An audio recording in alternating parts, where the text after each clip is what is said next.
समन्ता चक्रवालेषु अत्रा गच्छन्तु देवता सद्धम्मं मुनिराजस्स सुनन्तु सग्गमुक्खदं ධම්මස්සවන කාලෝ අයං බදන්තා ධම්මස්සවන කාලෝ අයං බදන්තා ධම්මස්සවන කාලෝ අයං බදන්තා නමෝ තස්ස භගවතු අරහතු සම්මා සම්බුද්දස්ස නමෝ තස්ස භගවතු අරහතු සම්මා සම්බුද්දස්ස නමෝ තස්ස භගවතු අරහතු සම්මා සම්බුද්දස්ස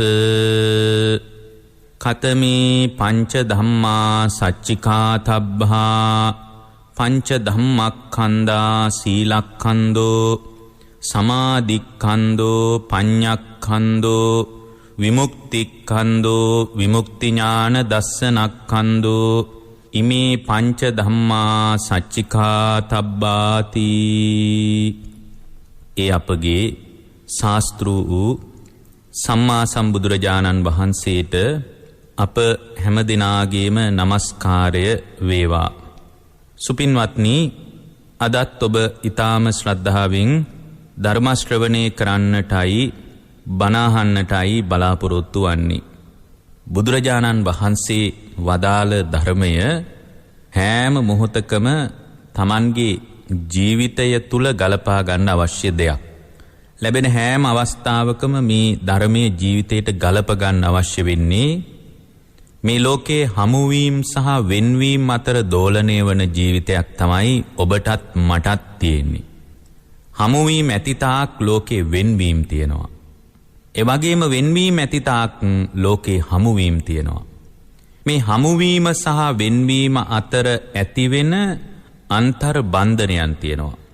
ඒක දෙමව්පියෝ දරුවෝ අතර වෙන්න පුළුවන්, බිරිඳ ස්වාමියා අතර වෙන්න පුළුවන්, පෙම්වතුන් අතර වෙන්න පුළුවන්, යහළු යෙහෙලියන් අතර වෙන්න පුළුවන්, රැකියා කරන ස්ථානයේ රාජකාරිමය මට්ටමේ පවතින සම්බන්ධතාව වෙන්න පුළුවන්. මේ සියලු හමුවීම් අපට තියෙනවා. ඒ හමුවීම් වල මතක සටහන් අපේ හිතේ සටහන් කරගෙනත් ඉන්නවා. හමුවීම ඇති තාක්ම වෙන්වීමුත් තියෙනවා කියන එක අපි මතක තියාගන්න ඕන. සමහර විට අපිට හමු වෙන්නේ බරපතල කාම බැම්මක් වෙන්න පුළුවන්. නමුත් ඒ කාම බැම්ම හමුවීමම වෙන්වීම සම්බන්ධ මුල පිරීමයි. හමුවීම ඇති තාක්ම ලෝකේ වෙන්වීම තියෙනවා. වෙන්වීම ඇති තාක් කල්ම ලෝකේ හමුවීම තියෙනවා. ඒ අතරතුර පින්වත්නි ඇතිවෙන බන්ධනයේ ප්‍රමාණයට විඳවීමේ ප්‍රමාණය තීරණය වෙනවා. ඔක තමයි ලෝකේ යථාර්ථය. බැඳීම කොපමණද විඳවීමත් එපමණයි. බැඳෙන හැටියට විඳවීමේ හැටි තීරණය වෙනවා. ඒ බිඳවීම තුල දැඩි වේදනාකාරී අහිමිවීම මුණ ගැහෙන්න පුළුවන්. ඒ දැඩි වේදනාකාරී අහිමිවීම තුල සසර ගමනේ යථාර්ථය දකින්න තරම් බුදුරජාණන් වහන්සේගේ ශ්‍රාවකයන් විදියට ඔබ බුද්ධිමත් විය යුතුයි. පුළුවන් තරම් සවිඥානික විය යුතුයි. බුදුරජාණන් වහන්සේ වදාළේ ඔබ විඳවන්නේ ලෝකේ පරිබාහිර තත්වයන් නිසා නෙමෙයි. ඔබ විඳවන්නේ අපි කතාවට එක එක පුද්ගලයන්ට අපේ විඳවීම සම්බන්ධ චෝදනාව ලඝු කරලා පරිබාහිර ලෝකයට දික් කරන ගතියක් තියෙනවා. මම දුක් විඳින්නේ අහවලා නිසා, දෙමව්පියෝ නිසා, දරුවෝ නිසා, ස්වාමියා නිසා, බිරිඳ නිසා. මේ විදියට චෝදනාත්මකව කතා කළාට ඔබ විඳවන්නේ කවුරුත් නිසා නෙමෙයි. ඔබ විඳවන්නේ ඔබේ විඳවීම කිසිවෙකුට බාර දීලා ඔබට පැත්තකට වෙන්න පුළුවන් මට්ටමක නෙමෙයි අපි ඉන්නේ. ඇත්තටම පින්වත්නි, ඔබ විඳවන්නේ ඇයි? ඔබට ඇයි විඳවන්න වෙලා තියෙන්නේ කියලා ඔබ මොහොතක් කල්පනා කරන්න. ඔබට තේරෙවි මේ ඔක්කොම විඳවන්නේ උපන් නිසා කියලා. උපන් නිසා විඳවනවා කියන තැනින් ධර්මය අල්ලගත්තොත් ඔබට තේරෙවි ඉපදීම නිසා නම් විඳවන්නේ බාහිරට දොස් පැවරීම කිසිදු වටිනාකමක් නැහැ. බාහිරට චෝදනා කිරීමේ කිසිදු වගකීමක් දකින්න ලැබෙන්නේ නැහැ කියලා ඔබට තේරෙවි. එතකොට මේ ආකාරයෙන් කල්පනා කරන ශ්‍රාවකයෙකුට පුළුවන් මේ ජීවිතේ කුමන පදනමක් මත හෝ යථාර්ථයේ පැත්තට නැමුණු හිතක් සහිතව ජීවිතේ ගෙවන්න.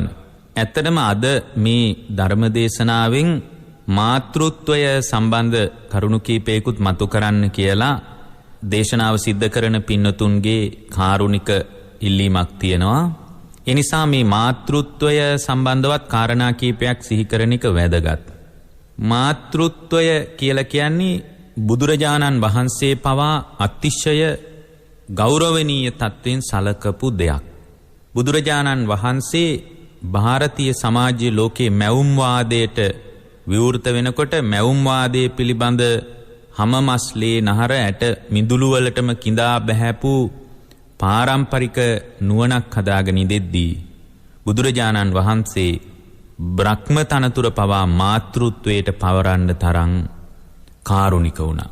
මොකද අම්මා කියන තැන මාතෘත්වය කියන තැන බුදුරජාණන් වහන්සේ හරියට ප්‍රශංසා කරපු තැනක්.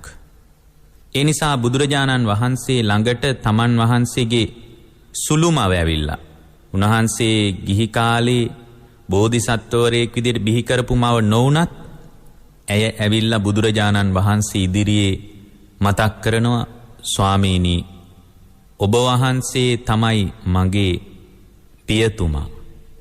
මම තමයි ඔබ වහන්සේගේ අම්මා. ඔබ වහන්සේට මම කිරි දීලා පෝෂණය කරද්දී ඔබ වහන්සේ මාව ධර්මයෙන් පෝෂණය කළා. මම ඔබ වහන්සේට කිරි දීලා ඔබ වහන්සේ රැක බලා ගන්නකොට ඔබ වහන්සේ මාට ධර්මයේ දීලා පෝෂණය කළා. ස්වාමීනි භාග්‍යවතුන් වහන්සේ ඔබ වහන්සේ ඉදිරියේ එදා කාන්තා පැවිද්ද ඉල්ලලා මම ආයාචනා කරද්දී අල්ප මාත්‍රයකින් හරි ඔබ වහන්සේ විඩාවටපත් වුණා නම් මට සමා වෙන්න.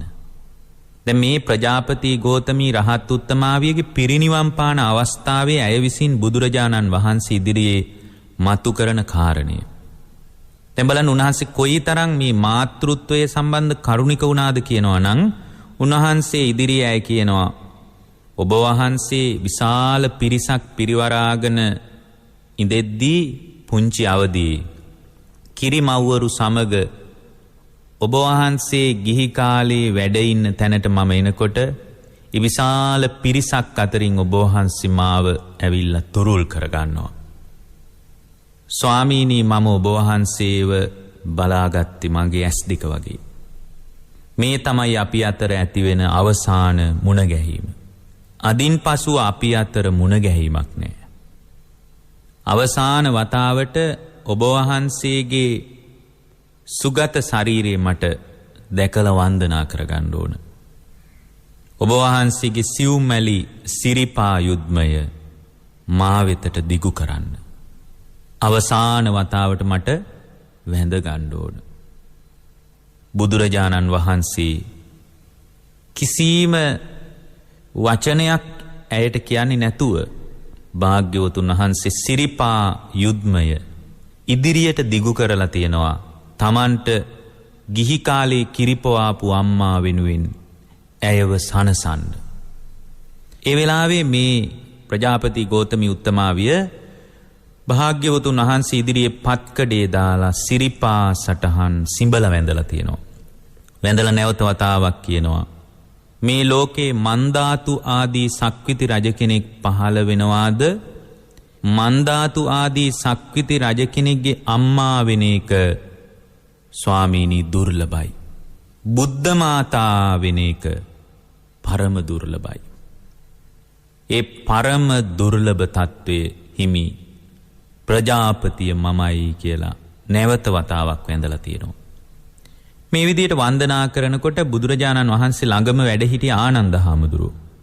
ආනන්ද හාමුදුරුවන්ගේ ඇහැට කඳුලක් කිනුවා බුදුරජාණන් වහන්සේත් ළඟදී පිරිනිවන් පායි ප්‍රජාපතිය පිරිනිවන් පානවන්නම්.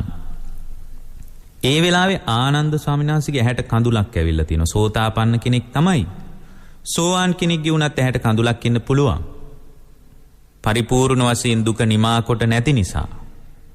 එදා පින්වත්නි ආනන්ද ස්වාමින් වහන්සේගේ නිතංගට කඳුලක් එනකොට ප්‍රජාපති එතනට ගිහින් පත්කඩේ දාලා ආනන්ද ස්වාමින් වහන්සේටත් වන්දනා කරලා කියනවා ස්වාමීනි අඬන්න එපා. මේ අඬන්න කාලේ නෙමෙයි. මේ hina වෙන්න කාලයයි. ඔබ වහන්සේ අද hina වෙන්න. ඔබ වහන්සේ එදා කාන්තා පැවිද්ද අරගෙන දෙන්න කාන්තා පැවිද්ද ලබා දෙන්න බුදුරජාණන් වහන්සේට කරුණු කිව්වා. ඒ කරුණු කිව්වේ ඔබ වහන්සේ අවංකව ධර්ම මාර්ගයේ තුල කාන්තාවට ජීවමාන වෙන්න අවස්ථාව හදලා දෙන අදහසින්. එදා ඔබ වහන්සේ යම් අදහසක් හිතේ තියාගෙන කාන්තා පැවිද්ද හදලා දුන්නද ස්වාමීනි දැන් ඒ අදහස් ඉෂ්ට වෙලයි තියෙන්නේ. ඒ නිසා ස්වාමීනි මේ අඬන්න කාලේ නෙමෙයි. මේ hina වෙන්න කාලයයි. ස්වාමීනි hina වෙන්න අද. ආනන්දයන් වහන්සේ අද හොඳට hina වෙන්න. මගේ ජීවිතේ නැවත උපතක් කරා යන්නේ. අන්න අම්මා කෙනෙකුට කරන්න පුළුවන් ඉහළම සංග්‍රහය.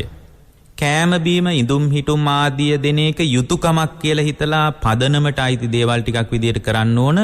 නමුත් එතනින් එහාට Tamanගේ අම්මා වෙනුවෙන් කරන්න පුළුවන් ඉහළම සංග්‍රහය තමයි පුළුවන් නම් මේ සංසාර දුක ගැන අම්මට කියන්න. සාංශාරිකව විඳවමින් ඉපදෙමින් මැරෙමින් යන ගෝර සංසාරයට වැටෙන්න එපා කියලා අනුකම්පාවෙන් කියලා දෙන්න. එහෙම අනුකම්පාවෙන් කියලා දුන්නොත් ඇය ධර්ම මාර්ගයට ආවොත් ඒක ඇති පින්වත්නි පොවාපු කිරිවල ණය ගෙවන්න. එදා බුදුරජාණන් වහන්සේ ඉදිරියේ මේ විදියට තමන් වහන්සේ කටයුතු කරපු විදිය ගැන ප්‍රජාපතිය කියලා ඔබ වහන්සේ ධර්මයේ දේශනා කරනකොට මම ඒ ධර්මය අහගෙන ගිහින් බික්කුණී සංඝයාට මම මේ ධර්මයේ කිව්වා. වචන මාත්‍රයක් හරි එහෙට මෙහෙට වුණා නම් සමා වෙන්න. ඔබ වහන්සේ ධම් සභාවේ බණ කියනකොට දැන් බලන්න රහත් ස්වභාවයටපත් උනත් මාතෘත්වය තුල දැනෙන සීමාව අවබෝධයටපත් වෙච්ච කෙනෙක්. නමුත් ඇය හිතන විදිය බලන්න.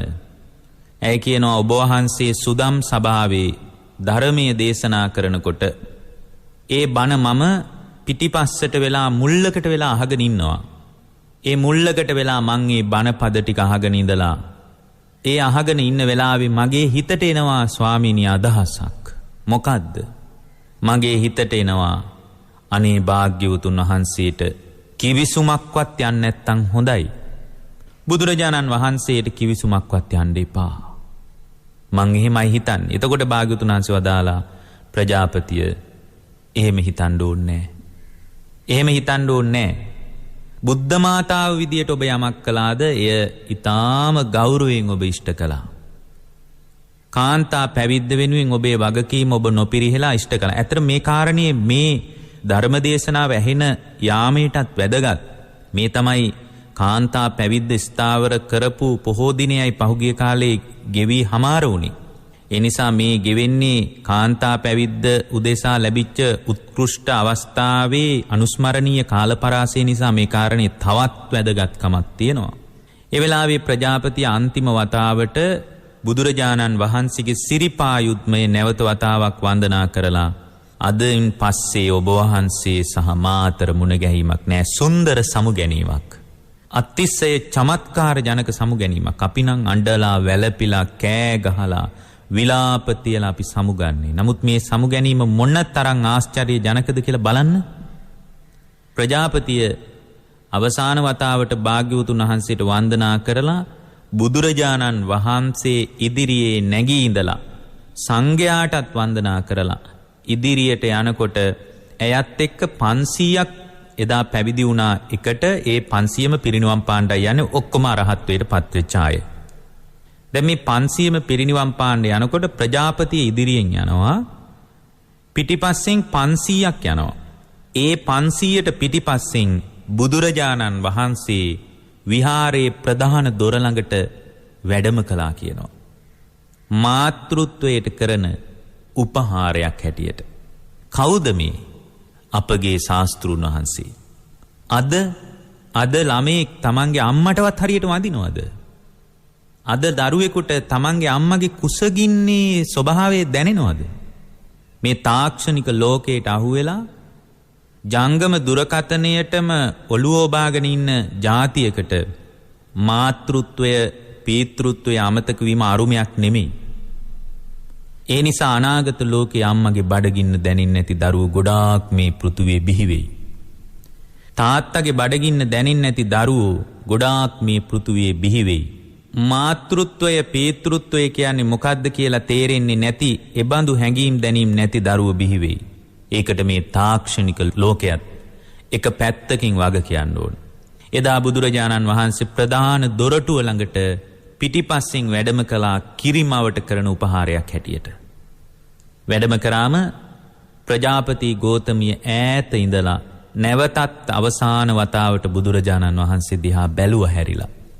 ප්‍රජාපතිය හැරෙනකොට ප්‍රජාපතියගේ පිටිපස්සෙන් ආව 500ක් භික්ඛුණී සංඝයා ඒ අයත් පිරිනිවන් පාණ්ඩයි යන්නේ. ඒ 500ම බුදුරජාණන් වහන්සේ වැඩ ඉන්න දිසාවට ප්‍රජාපතිය හැරෙනකොට ඒ 500ම පාර දෙපැත්තට වෙලා තියෙනවා. ඒ 500ම පාර දෙපැත්තට වුණාට පස්සේ ඈතින් බුදුරජාණන් වහන්සේ විහාරයට දොරටුව අභිමුඛ වැඩ ඉන්නවා. 500ක් අතරමැද භික්ඛුණී සංඝයා වැඩ ඉන්නවා. ඊට එහා පැත්තෙන් පිරිනිවන් පාන්න කියලා විහාරයෙන් පිටත් වෙච්ච ප්‍රජාපති ගෝතමී උත්තමාවිය වැඩ ඉන්නවා. ඇය සම්පූර්ණ ශරීරයේ අනිත් පැත්තට හරවලා ඒ මහපාරේ මැද පත්කඩේලලා ස්වාමීනි භාග්‍යවතුන් වහන්සේ පස්චිම යාමයේද අවසාන යාමයේද මම ඔබ වහන්සේගේ සිරිපා සටහන් දුරින් වන්දනා කරනවා කියලා අවසාන වතාවට වන්දනා කරලා ගිහින් ඇය පිරිනිවන් පෑවා. දැන් බලන්න බුදු කෙනෙක් මාතෘත්වයේ උදෙසා කටයුතු කරපු විදිය. ඒ නිසා Tamanගේ ජීවිතය තුළ සම්මාදිට්ඨිය උපදව ගන්න අදහසක් තියෙනවා නම් මේ නිවන ගැන ලොකු බණ කතාන්දර වලට මිනිස්සු හරි කැමති. අපිට උනත් දේශනාවක් කරනකොට පංචස්කන්ධයේ ධාතු ආයතන ස්කන්ධ ගැන බණ කියන්න කියලා ඇවිටිලි කරනවා. නාම රූප ගැනම කියන්න කියලා මතක් කරනවා.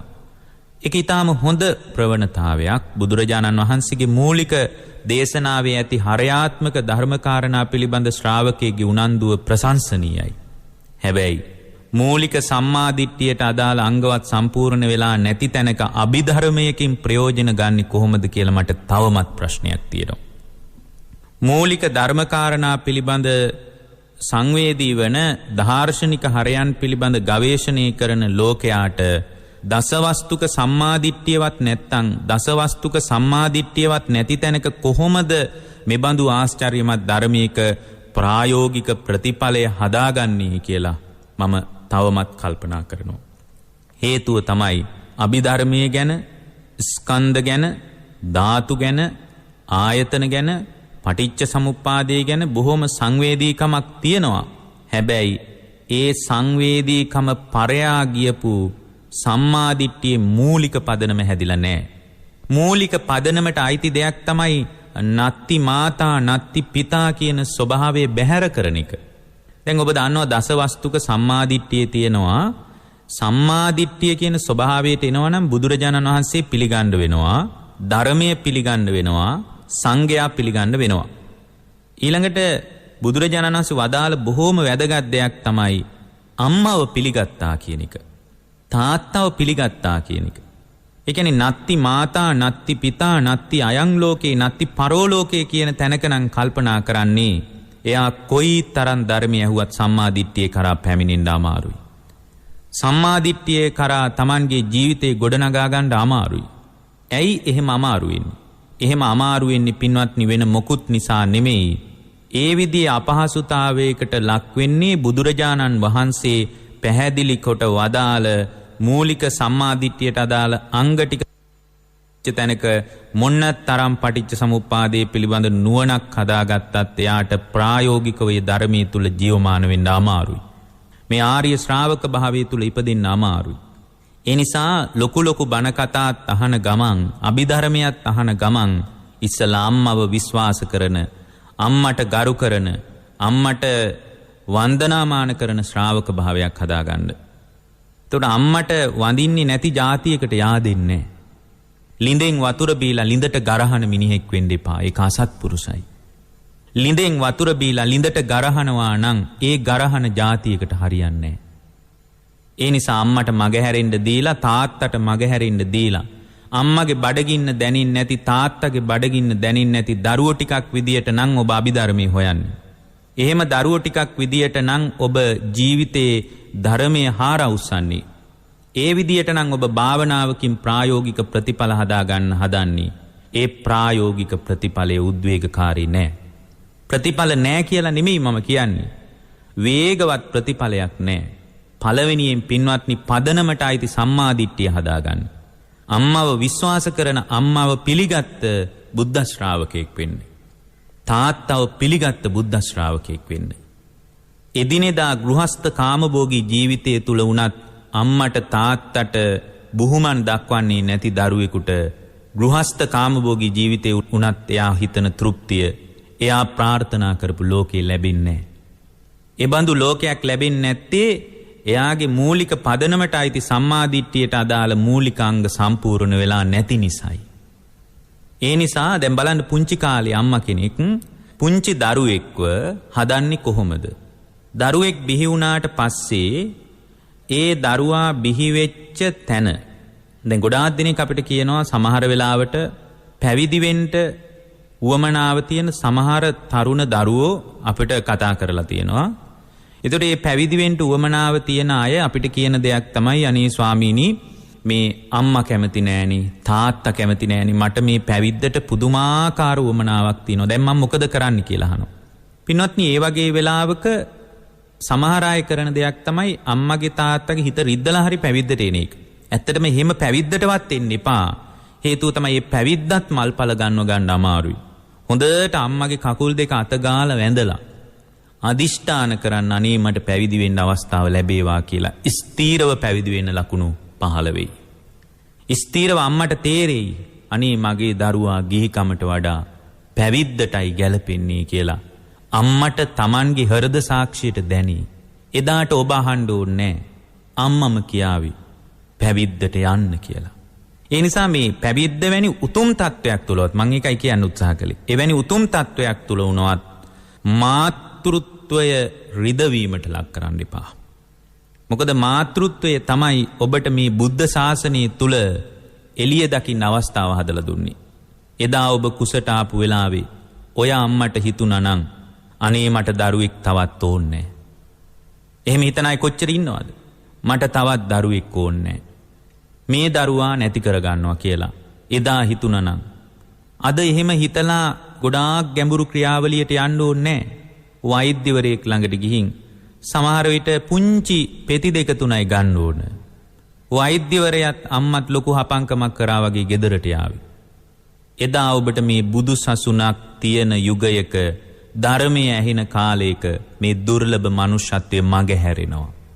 ඒ මනුෂ්‍යත්වයට පාර පෙන්නුවේ අම්මා. ඒ මනුෂ්‍යත්වයේ රැකගන්න මේ ලෝකයේ දකින්ට දොර ඇරලා දුන්නේ අම්මා.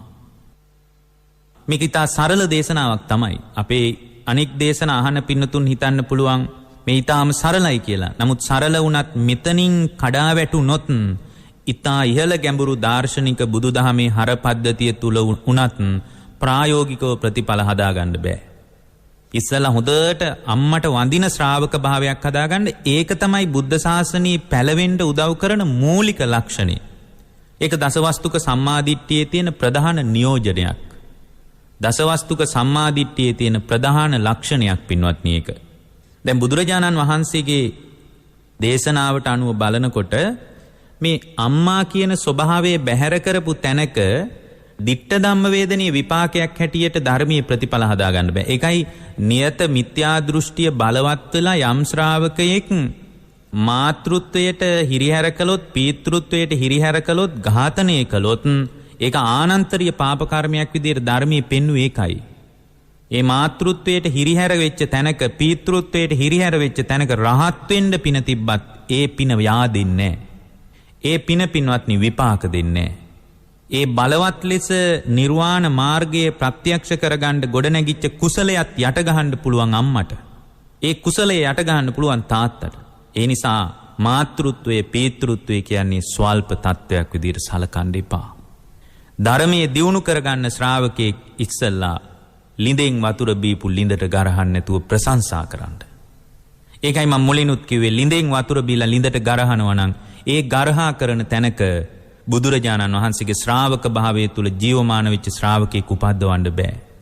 කොහොමද මේ බඳු ශ්‍රාවක භාවයක් තුල උපද්දවන්නේ? ඒක කවදාවත් කරන්න බැරි දෙයක් පින්වත්නි.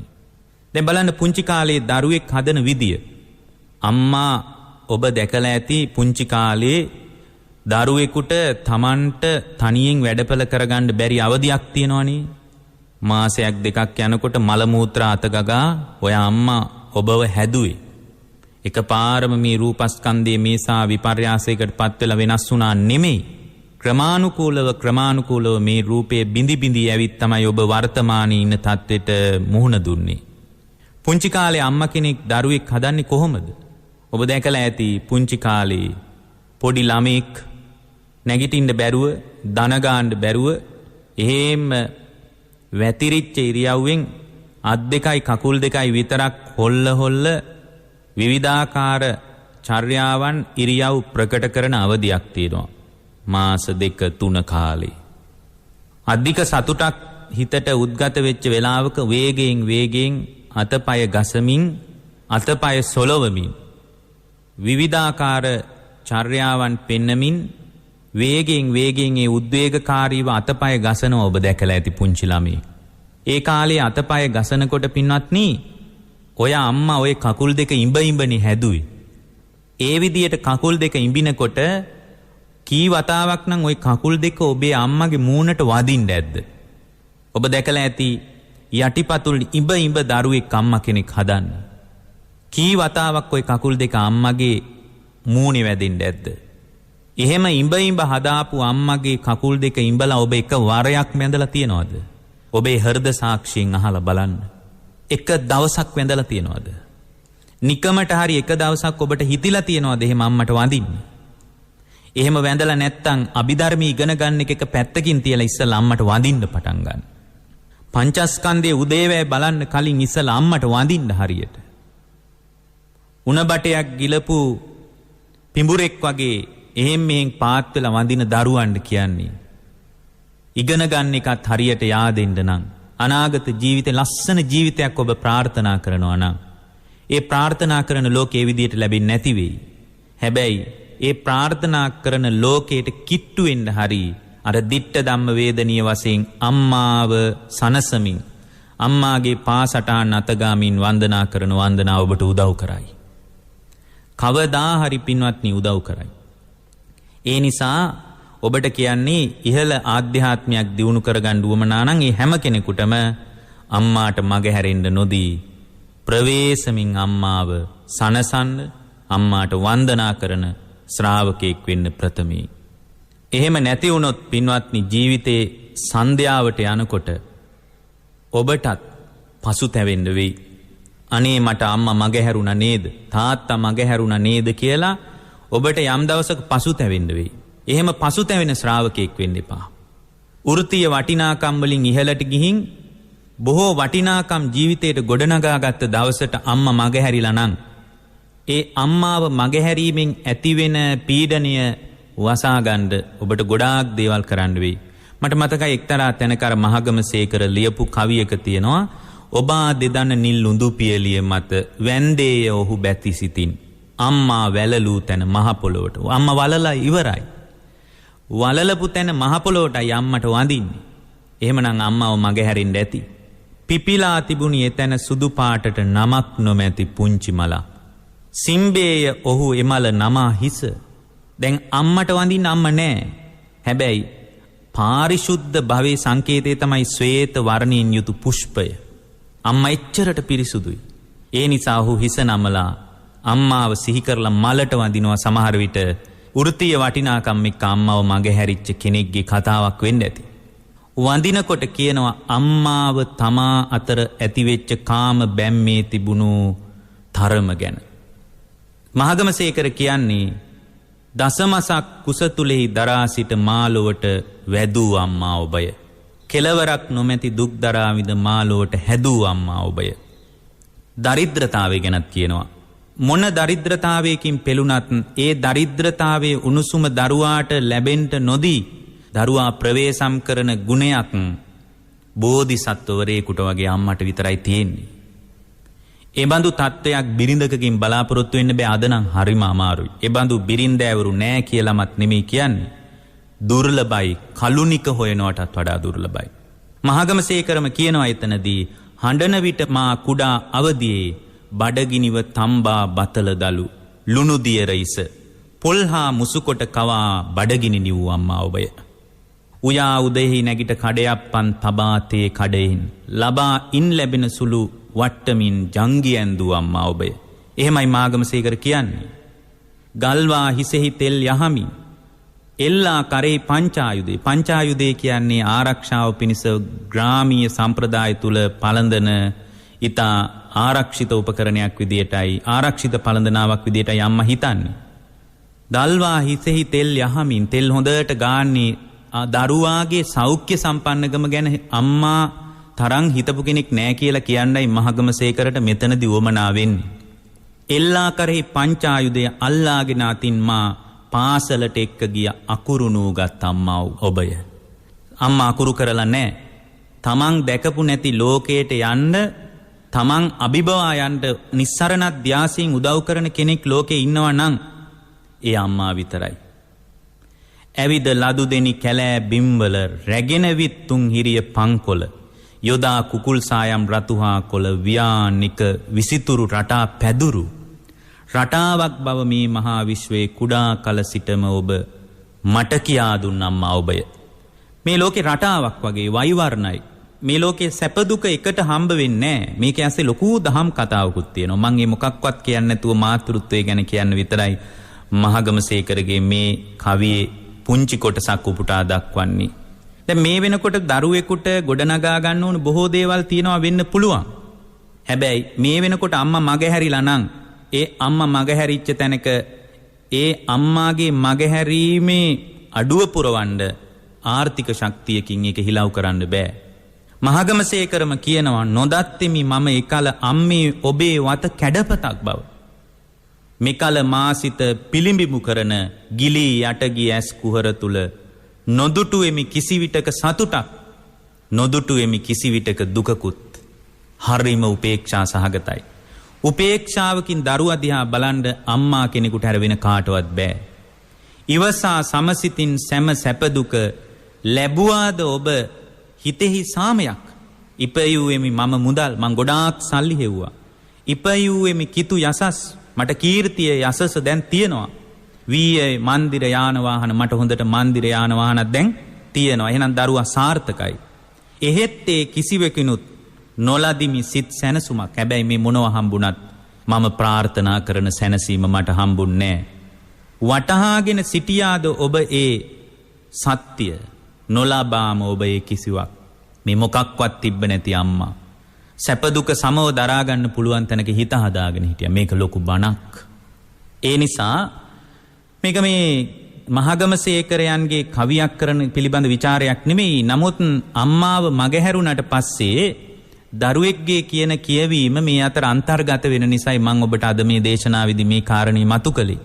ඒ නිසා ඔබට ඊටාම කරුණාවෙන් කියන්නේ අද මේ මාතෘකාවටත් මාතෘත්වයේ ගැන පැහැදිලි කරන්න කියලා තිබුණ නිසා ඔබට කියන්නේ අම්මට මගහැරෙන්න දෙන්න එපා. අම්මව මගහැරිච්ච තැනක සීලයකින් ශක්තිමත් වීමේ පරිපූර්ණ අර්ථය මතු කරගන්න බෑ. සමාධියකින් ලබන්න පුළුවන් උත්කෘෂ්ඨ අර්ථය මතු කරගන්න බෑ. පිරිපුන් ප්‍රඥාව තුලින් ලබන අරහත්ත්වය ප්‍රතිවේද කරන ශ්‍රාවක භාවයක් හිතේ කොනක හරි තියෙනවා නම් ඉස්සල්ලා අම්මට වඳින්න පටන් ගන්න. අම්මට හිස නමන්න පටන් ගන්න.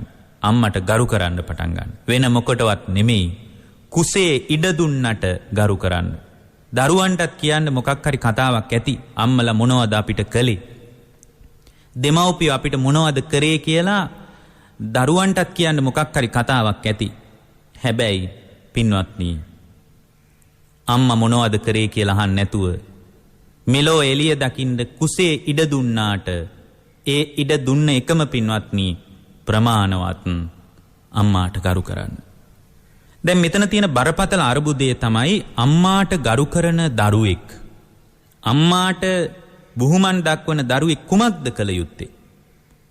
දැන් මේ බුද්ධ ශාසනයකුත් මුණ ගැහිච්ච එකේ මේ පිළිබඳ ටිකක් ගැඹුරින් කල්පනා කරලා බලන එක වටිනවා පින්වත්නි. පින්වත්නි අම්මාට කරන්න පුළුවන් ලොකුම සංග්‍රහය කෑම ටිකක් දෙන එක කියලා හිතන්න පුළුවන්.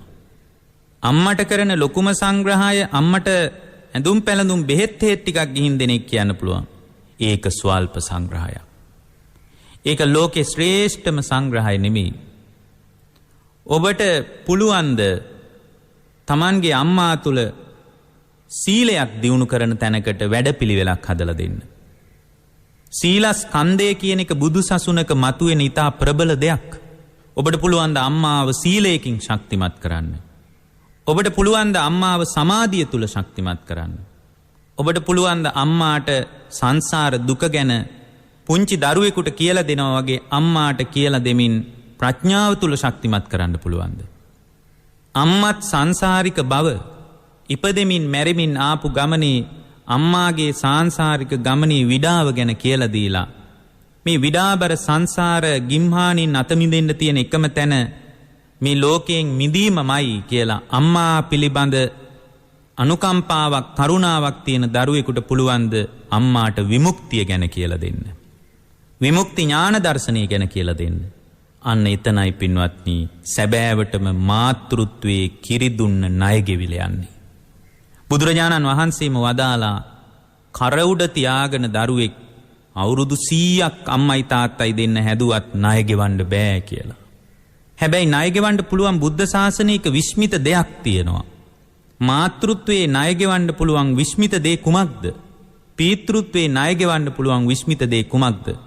අම්මට සද්ධාව ගැන කියලා දෙන්න.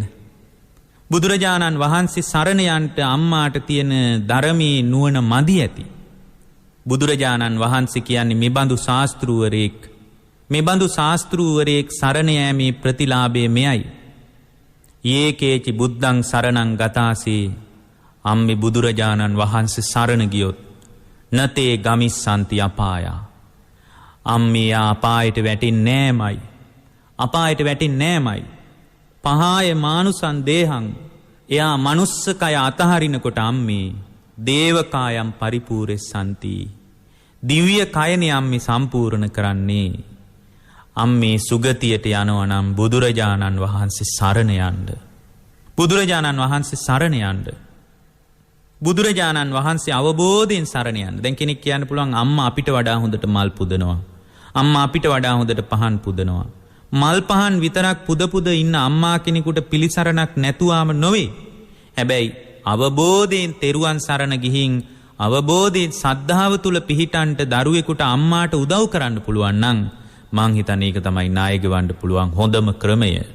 බත් වේලක් දෙනවට වඩා අම්මා කෙරෙහි මාතෘත්වයේ ණය ගෙවන්න තියෙන වැඩපිළිවෙල තමයි අම්මා ශ්‍රද්ධාව තුල ශක්තිමත් කරන එක. සමහර විට අම්මා සිල් රකින්න වැඩි කැමති නැතුව ඇති. දරු මුණුබුරොත් එක්කම කාලේ ගෙවන්න කැමති ඇති. හේතුව තමයි දරුවා මුණුබුරා කියලා කියන්නේ අම්මාට ඉන්න ලොකුම කාම භාණ්ඩය.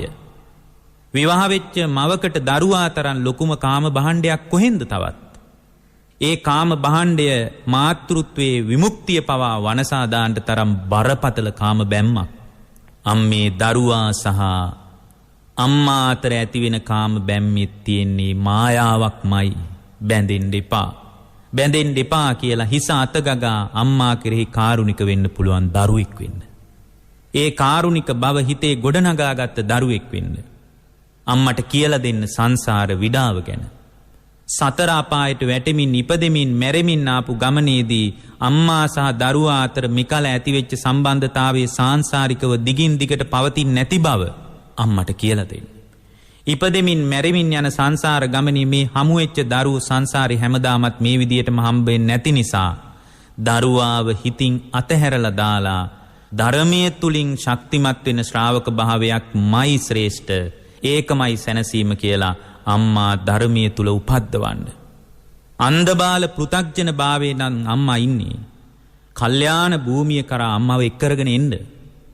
ආර්ය ශ්‍රාවක භූමිය කරා අම්මව එක්කරගෙන එන්න. සීලයෙන් ශක්තිමත් වෙන විදිය අම්මට කියලා දෙන්න. අම්මාගෙන් තමන්ගේ දරුවන් බලා ගන්නවා වෙනුවට අම්මත් ඒකට වඩා ප්‍රිය ඇති. අම්මාගෙන් තමන්ගේ දරුවන් රැක බලා ගන්නවා වෙනුවට, ඒ කියන්නේ මුණුබුර බලා ගන්නවා වෙනුවට පොහොය දවසේ අම්මාව පන්සල කරා රැගෙන ගිහින් ශීලයකින් ශක්තිමත් වෙලා සතර අපායෙන් නිදහස් වෙන විදිහේ පාර පෙන්නලා දෙන්න දක්ෂ වන ශ්‍රාවක භාවයක් හදාගන්න. ඒ වගේම තමහර විට තමන්ගේ අම්මා යම් තාක් දුරට මසුරු සිතකින් ඉන්නවා වෙන්න පුළුවන්. එයා මසුරුකම නෙමෙයි මට පිරිමැස්ම තියෙන්නේ කියලා වංචක ධර්ම වලින් එයාගේ හිත යට වෙලා මිත්‍යා දෘෂ්ටියට බලවත් වෙච්ච තැනක ඉන්න පුළුවන්. ඒ වගේ වෙලාවක මිත්‍යා දෘෂ්ටියෙන් ගැලවෙන්න අම්මට උදව් කරන්න. දැඩි ලෝභ සිතක් නම් අම්මට තියෙන්නේ. මොකද ඇයි සාංශාරික තැනැත්තියක්.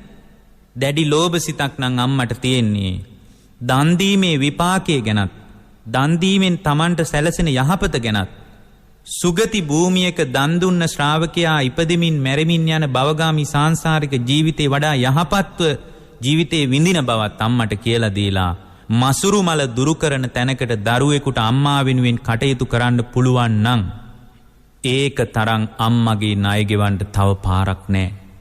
තවත් ක්‍රමයක් නැහැ. කෙටියෙන්ම කිව්වොත් අම්මාව සතර අපායට වැටෙන්න නොදී පරිස්සම් කරන දරුවෙක් වෙන්න. ඒ වැඩපිළිවෙල ASCII ආහාර පාන ඇඳුම් පැළඳුම් ආදී ප්‍රාථමික දේවල් වලින් අම්මාව ශක්තිමත් කරන එක ලෝකේ විශිෂ්ටතම දේ විදියට හිතන්න එපා. ඒවා මූලික දේවල් විදියට සලකාගෙන අම්මා වෙනුවෙන් කටයුතු කරන්න. සද්ධා සීල සුත ත්‍යාග පඤ්ඤා කියන ආර්ය ගුණධර්ම මත අම්මාව ශක්තිමත් කරන්න. ආර්ය අෂ්ටාංගික මාර්ගයේ සම්මා දිට්ඨියෙන් ඇති කරගෙන සීලයෙන් ශක්තිමත් වෙලා සම්මා කම්මන්ත, සම්මා ආජීව, සම්මා වායාම කම්මන්ත ආදී තුල ශක්තිමත් වෙලා හොඳට අකුසලයේ දුරු කරගත්ත, කුසලයේ තුල ශක්තිමත් වෙච්ච මවක් විදියට Tamanගේ ආධ්‍යාත්මික ප්‍රවේශය හදාගෙන නිරන්තරයෙන් ඇතිවෙමින් නැතිවෙමින් යන මේ ස්කන්ධයන්ගේ යථාර්ථයේ දකින්න තැනකට අම්මාව යොමු කරන්න පුළුවන් නම් ඒ යොමු කිරීම අතිශය ශ්‍රේෂ්ඨ දෙයක්. අතිශය ශ්‍රේෂ්ඨ දෙයක්. ඒක පරම දුර්ලභයි. බුද්ධ ශාසනයක ලැබෙන අතිශය දුර්ලභ අවස්ථාවක් පින්වත්නි ඒක. ඒ දුර්ලභ අවස්ථාව කෙරෙහි අම්මා යොමු කරන්න පුළුවන් දරුවෙක් වෙන්න කියලායි ඔබට ඊටාම කරුණාවෙන් යෝජනා කරන්නේ. ආර්ය සීලයක් මතුවලා තියෙන තැනක, ආර්ය සමාධියක් මතුවලා තියෙන තැනක, ආර්ය ප්‍රඥාවක් මතුවලා තියෙන තැනක සදාකාලිකවම සංසාර දුක නිමා කරන්න පුළුවන් වැඩපිළිවෙලක් මතුවලා තියෙන තැනක ඒ විමුක්තිය උදෙසා ගොඩනගා ගන්න අවශ්‍ය ඥාන දර්ශනය බුදුරජාණන් වහන්සේ ඊටාම කරුණාවෙන් පැහැදිලි කරලා තියෙන වෙලාවක ඒ වැඩපිළිවෙල තුල අම්මාව ශක්තිමත් කරන සත්පුරුෂ දරුවෙක් වෙන්න ඒකම ප්‍රමාණවත් ඔබටත් විමුක්තිය ස්පර්ශ කිරීම පිණිස දිට්ඨ ධම්ම වේදනීය කුසලයක් විදියට ශක්තිමත් වෙන්න විශාල අනුග්‍රහයක් වෙයි ඔබට. ඒ අනුග්‍රහය ඔබ විසින්ම ගොඩනගාගත යුතුයි. ඉහළ ආධ්‍යාත්මයකට අදාළ විදර්ශනා ඥාන අභිධර්මයේ ආදී කාරණා හොයන ගමන් මූලික පදනම හයිය නැත්තම් මොන්න තරම් ගැඹුරු කාරණා තුල දක්ෂ වුණත් පින්වත්නි ගමන උද්වේගකාරී නෑ. ඒ නිසා මෙවැනි ඊතා ස්වල්ප ගුණධර්ම කෙටියෙන්ම කිව්වොත් දසවස්තුක සම්මාදිට්ඨිය තුල ශක්තිමත් වෙනවා නම් මාතෘත්වයට ගරු බුහුමන් කරන ශ්‍රාවක භාවයක් අත්‍යවශ්‍යයි.